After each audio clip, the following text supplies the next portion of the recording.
Drone حملوں پر امریکی سفارتکار کی دفتر خارجہ طلبی اور پاکستان کے احتجاج کے اگلے ہی دن شمالی وزیرستان میں میزائل حملے میں کم از کم 18 افراد جاں بحق ہوئے۔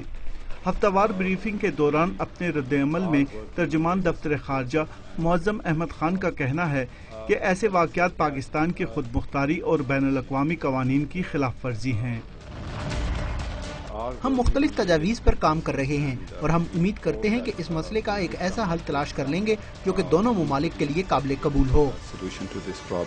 امریکی غیر سرکاری ادارے نیو امریکہ فاؤنڈیشن کے مطابق اس سال پاکستان کے قبائلی علاقوں میں 30 حملوں میں اہم عسکریت پسند کمانڈروں سمیت 207 افراد جاں بحق ہوئے۔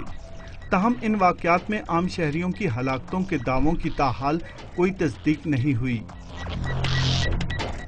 پاکستان کے پاس اس کے سوا کوئی آپشن نہیں ہے کہ خود پاکستان کے لیے اور دوسرے ممالک کے لیے پریشانی کا سبب بننے والے گروپوں کے خلاف ایک حتمی کارروائی کرے، اور اگر یہ خود نہیں کرے گا تو ظاہر ہے پھر ڈرون حملے جاری رہیں گے۔ ڈرون حملوں پر پاکستان کا احتجاج اپنی جگہ، تاہم تجزیہ کاروں کی رائے میں شمالی وزیرستان میں شدت پسندوں کے محفوظ ٹھکانوں کے خاتمے تک امریکہ اور عالمی برادری کو حملے بند کرنے پر قائل کرنا ناممکن نہیں تو مشکل ضرور ہوگا۔